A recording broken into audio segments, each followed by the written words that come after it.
So, Yeah. conversation So, today is a fun one because we're coming up on Easter, which I know we love around here in Minnesota because it means spring's also coming, and that's a good thing.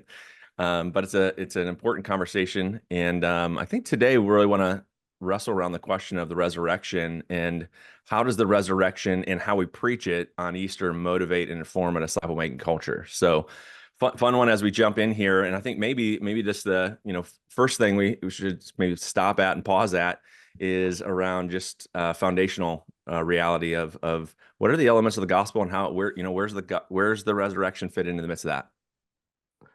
it's not very important. No, no, like it's the central defining, event in human history that, is the baseline of our faith. If Jesus doesn't raise from the dead, then as Paul would say, our faith is futile. We've put it in something false. And so it is the baseline event. It is one of the events of the gospel, as we talk about all the time, the birth, life, death, burial, resurrection, ascension of Jesus. All of those elements are fundamental and very unique in certain ways, but they all find their meaning because Jesus raised from the dead. I mean, it's the central event that gives even the other events of the gospel the meaning that they carry. So it's defining moment. It's our best day, in regard to the Christian movement. It's something that, quite frankly, we don't just celebrate on Easter. Part of meeting on Sunday morning is a continual celebration of the resurrection. So it's not just an Easter morning kind of thing. It's something that hopefully we are keeping in our hearts and minds on a weekly basis. It's why we gather on Sunday mornings. Yeah, I mean it is absolutely central, right, to everything. It Right. really does mean that I mean, I love the way Alan Hirsch talks about it, right? Like it is the clarification that Jesus is Lord, and Right. that changes absolutely everything. And it does mean that no doubt that his life, death, and resurrection is means that we can be freed from our sin and restored to Him, but also that the new creation has begun. And I think that's going to be important as we get into the idea of disciple making. But before we do that, okay, so we're getting ready for Easter sermons, and Right. you've preached many of those along the way over the years and things too. What would you say are some of the what are some of the pitfalls that we run into when it comes to preaching Easter sermons? Yeah, I mean, again, I would see Easter as at the very least, if you're not celebrating Lent, at least a week-long journey. And I think it's important for it to be that because we have to embrace the death, the suffering and death of Jesus, Yeah. the burial of Jesus, that pause on Saturday to fully appreciate the resurrection. I think sometimes we can get to the resurrection so quickly that we shortchange the death and burial, the suffering aspect of things, which is really important.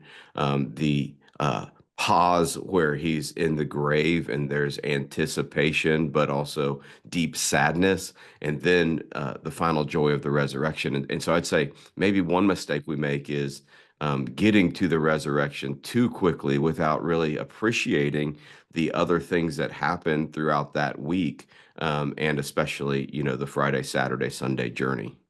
Yeah, yeah, absolutely. And there's something I don't know if you've been in some of those traditions, and just just church rhythms and things. I Right, mean, I wasn't introduced to Monday, Thursday, right. until I always um, thought it was Monday, Thursday that's for a I long. was I was like, what is same. that? I What? was so confused. I was like, well, Monday to Thursday, and then we go to Good Friday. Like that's Right. it's a kind of a summary thing. And just actually appreciating, some of our other Christian streams, and how we approach Lent and how we approach, the whole Passion Week itself, is powerful and informs and really readies us, I think, for for celebrating the resurrection and then what it means beyond. As you said, it's Yeah, beyond Easter Sunday. This is an everyday thing. This is an right. everyday reality that we live into. Well, it's interesting if you look at Jesus himself, when he talks about the nature of that week to his disciples, he concentrates a lot on the suffering and death. Yeah. He is gonna he is also talking about the resurrection, but he concentrates a lot on the suffering death because he wants his disciples to recognize this is a way of life that he's calling them into. I think of, that Mark passage where he asks them, can you drink this cup? Yeah. James and John want to rule and reign with him. They're trying to actually get to the ascension. Yeah. Yeah. Yeah. And they're shortchanging what is coming. And Jesus is calling, and it's an important thing because, you know, and this is just something personally that I'm, just dealing with in my own life and ministry and different things like that. And that is Jesus wants his disciples to know, hey, if you follow me, it increases your chances of suffering. Yeah. And I think that that is true for every area of life. If you're going to follow God, if you're going to do something great with God, it's going to increase your chance of suffering. And how you understand that, how you move into that, is incredibly important. So important that Jesus would bring the conversation up several times with his disciples, because he wanted to help them step into that. Because honestly, we spend most of our life trying to avoid suffering, trying to avoid that sense of death. But one statement that is just really, continue. I read it years ago, but God continues to bring it back. Comes from Richard Foster, his book on prayer, which I think is just Hmm. best Hmm. spiritual Hmm. formation books that I've ever read.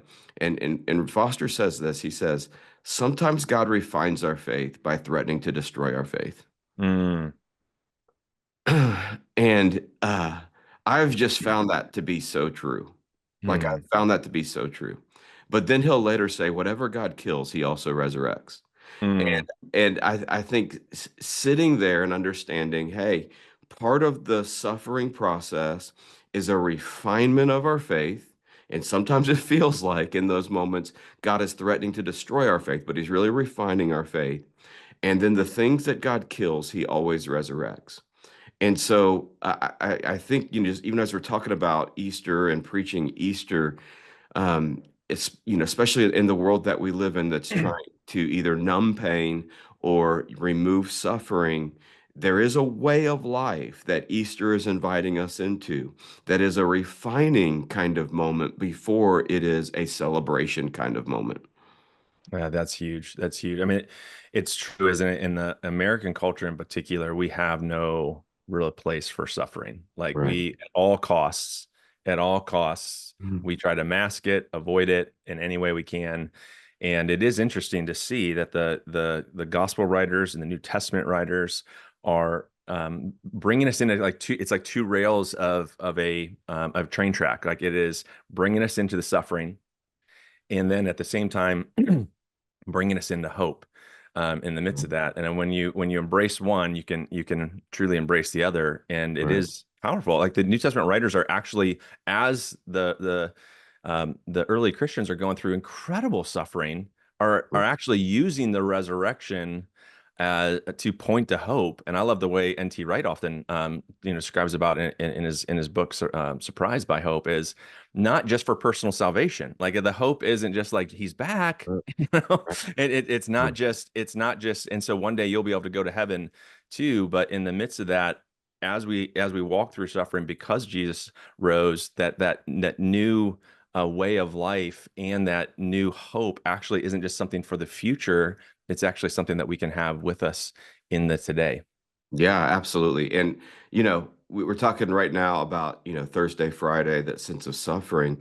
But as part of that, even before we get to that hope, there's Silent Saturday, which may Yeah, be as hard as the suffering of Thursday and Friday. It's yeah, the Silent Saturday. And I don't know if you've ever felt like you're in a Silent Saturday with yeah, God after a season of suffering, but it is it's a yeah, difficult moment to be in yeah, because you don't know whether the things that you've experienced are the finality of yeah, things, or whether there is a better day coming. And the Silent Saturday, both the anticipation, what will God do next, the sense of, is this the end?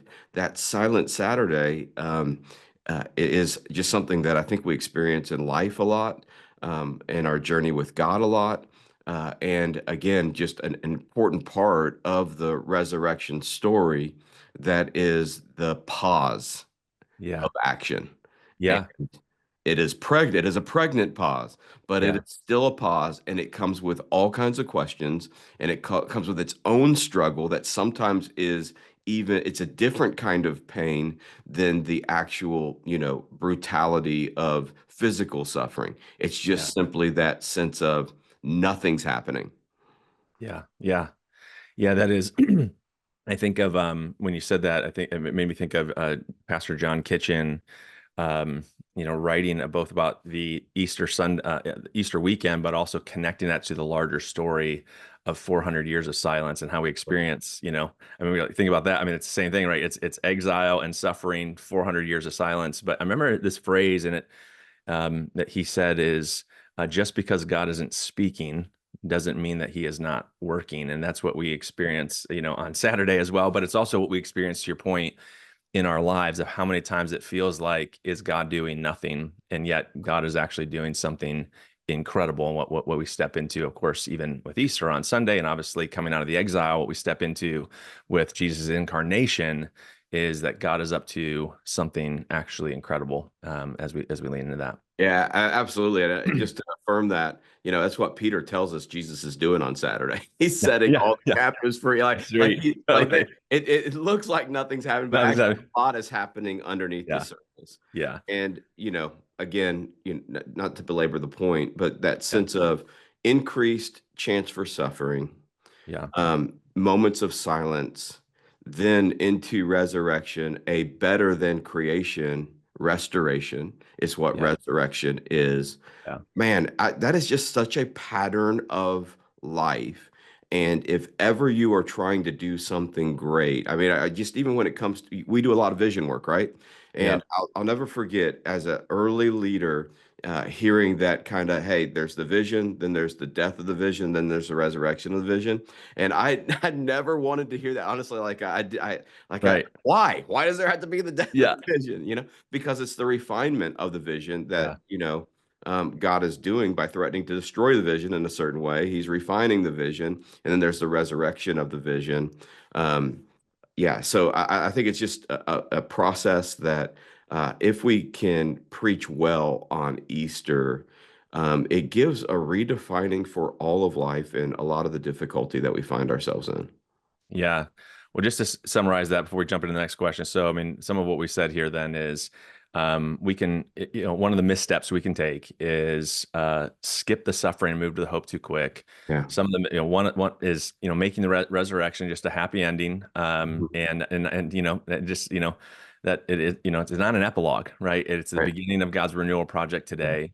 Um, we can misstep by just focusing only on personal salvation, not recognizing that, Jesus rose, yes, so that we have hope of heaven, but Jesus rose because the kingdom is coming today, and we get to live into that today as well. It connects. I was thinking about this, Dave. We worked with Cities Church and their mission, and I never thought about their mission on this because this is I think another reality too that you had said here too is that it's an every like it's not resurrection isn't it's Easter. It's not just an Easter Sunday. It's an everyday reality. Their Right. mission, and I've never connected it until we were having this conversation, is um, City's Church is making joyful disciples who remember his realness in all of life. Mm. And that reality of because of the resurrection, because the new kingdom has started, it is because he's alive. We actually every day, not just someday, every day, we are living into his realness, and the fact that we are walking with him in that. Well, Paul talks a lot about the resurrection. How would you say he positions it? Because now we get beyond Jesus and the early disciples, and we get into Gentile world and things. How is Paul setting and positioning the gospel and positioning the resurrection as we think about? And I think this will lead us into some of our disciple making culture conversation as well.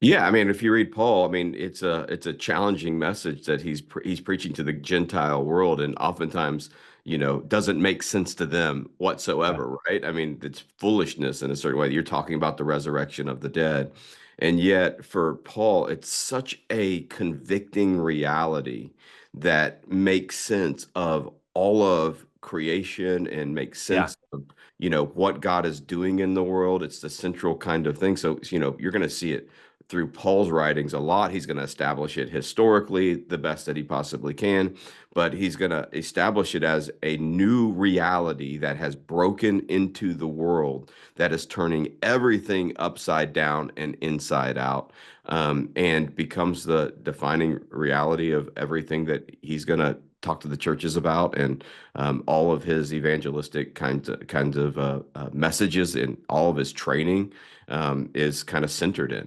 So it Yeah. becomes, I think, a central kind of deal. Yeah. A lot Yeah. of times they're throwing him out because, like, who is this babbler? What, it doesn't make Yeah. sense what he's Yeah. talking about. Yet, Yeah. yet because he's experienced the resurrected Jesus on the road to Damascus, you know, uh, Saul, Saul, why are you persecuting me? He's had his own kind of resurrection experience with Jesus, and it has drastically changed his life. I mean, you couldn't talk about a bigger 180 in life than, Yeah. that Saul to Paul kind of thing. And he just can't get over it. Like, he Yeah. honestly can't get over it. Yeah. I mean, I think one of the things you said there is it's so because he's brilliant. Like, I mean, he's brilliant when he frames the resurrection. He doesn't see it just as an isolated event. Right. It is central, absolutely central to Yeah. everything. And I was thinking, I was just reflecting on the, like, Acts 17 when he's in Athens, he's saying it's not just Jesus rose and believe in him, right? He's Right. like the resurrection is proof that God's putting the world right, and you're invited to be part of that reality. Right. And just the way he, we probably would go immediately to 1 Corinthians 15 and like just unpacks, right? But it is the resurrection is a reordering of our Yeah. lives, calling us to steadfastness and to mission in that. And then I love, you jump to Romans 8, and it's like it's not just personal stuff. Like it's like this is like the fullness of creation is Right. being brought into this. But and Yeah. it goes back to what you said earlier. Philippians 3 is probably one of my favorite because he actually calls us in Philippians 3:10 to know Christ and the power of his resurrection. And part of that is, of course, in that stepping into suffering, Hmm. and know that I'm also crucified in this, but also to know that resurrection and actually experience it, which I really do think then becomes the heart of discipleship, like Yeah. really at its core. Right. I mean, well, one of the metaphors that he uses, actually, reality is, he uses the idea of first fruits. That Yeah, this right. last fruits. This is first fruits. So it's the beginning of harvest season, not the end of harvest season. It's not like we've gathered all the harvest and now we're bringing, no, it's at the beginning. And the kind of sacrifice of first fruits is that kind of expectation that this is not the end of the harvest, just the beginning of the harvest. And again, I Yeah, think you see that all throughout Paul's life and ministry. yeah, And the other thing that I appreciate that he does, because we're always going to talk about, there's a difference between what the gospel is and what the gospel means. So you yes, got the birth, life, death, burial, resurrection of Jesus. That's always the gospel. But what then Paul is able to do is he's able to contextualize what the gospel means in every context. If he's in a Roman courtroom, then it means, hey, you're no longer condemned, you've been you've been justified, justified. Yeah, and the payment has been paid for your sin. If he's, in a place where people are in bondage, the gospel means freedom. Of course, it means freedom. If it's, there's a sense of sickness, or it means healing. Of course, it means healing, and sometimes that healing, comes instantaneously, and sometimes it travels through death. We got to remember, not only is the resurrection great hope for us today, it's hope for our life beyond our life, because it reminds us God's taken even the stinger out of death, and yeah. even death becomes healing in the new world. Hmm. Like, Hmm. even death itself becomes a way of God's healing in the new world. Hmm. Hmm. And so, the for Paul, it is a central tenet, but it also means that he can meet people where they're at, which is such an important part of disciple making, right? We don't disciple people where we wish they would be. Like, we don't Yeah. decide, we don't start with where we wish they would be. We start with where they actually are. And part of what this gives us confidence for in our disciple making is that the resurrection has something to say. The gospel has something to say to wherever you find yourself. And so, Mm. yes, the gospel is always, birth, death, life, birth, life, death, burial, resurrection of Jesus. But what the gospel means is unique to where we find people. And it gives us confidence that wherever we find people, the gospel has something to say to their Mm, lives. so true. I get it really does, and I think that's important, and I think it's helpful for us to talk here. We can wrestle around um, the meaning of the resurrection, the significance, the doctrine of the resurrection, but to know how it actually fuels a disciple making culture is significant, and how yeah, it really helps motivate that. And what you're describing there is so significant in that it's not so therefore the resurrection isn't just something we celebrate, it's actually something we step into. Right. Right, Jesus didn't rise just so that we could agree with the doctrine that he rose, but that we could actually join him in what he's doing, and that does shape. I mean, I love the way that you just named that too. Like in some ways, it's like discipleship is the resurrection life in action, and Right. wherever we're stepping, whoever's life we're stepping into, not my own life, how that has application and meaning to it, but then even as wherever we step, that we get to bring some of that new kingdom reality. I love it, and that is it is mission, discipleship, and leadership all integrated, and that's Right. the conversation that we have. I mean, you used City's Church, but Peachtree Church. I love the way Yeah. that they're Yeah. called their people to step into the resurrection of it every day, uh, Yeah. with their mission, joining Christ daily in the restoration of all things. That's a Mm. resurrection message daily on a daily basis. Christ is restoring all things. I get to join him daily in that. I get to join Right. him in that. And even as they think about discipling people at Peachtree, putting that mission, front and center in people's lives, hey, God's restoring all things. When you go to work today, He's restoring something. When are playing today, He's restoring something. Join Mm. Him. Don't see what He is doing. It may look at first like death. That doesn't mean He's not doing anything. It may feel like silence, but He's in the process of restoring all things. I love it. I love it. Well, as we wrap up a little bit about your resurrection motivating or influencing a disciple making culture. Anything Say else that. come to Say that just again. You the cut out. resurrection, anything else that you'd add is come wrap up, just like the resurrection influencing or motivating a disciple making culture or even our Yeah. practice. Yeah, I mean, one other thing I would just say is, it's true about our lives personally, and sometimes we forget it's also true about our organizations corporately. Hmm. Tell me more about that. That's good. I mean, if you're going to create a disciple-making culture in your church, there is going to be a suffering, death, pause, and resurrection. I Mm. mean, one of the things we talk about even right now, Yeah. it used to be that we were battling for the heart of discipleship. Do you have a heart for discipleship? We were reactivating the heart. I don't think that's the battle anymore. It's do you have the stomach for disciple making culture? Mm. And the stomach for disciple making culture is are you willing to move through the death, burial, and resurrection to join Christ in what he is doing? And it's one thing to do that personally. It's another thing to make that journey organizationally because it's very scary. Like it's Yeah. scary, you feel like you're risking something significant. And the more successful you've been, quote unquote, as a church, and then you're saying, hey, we need to revamp our disciple making culture.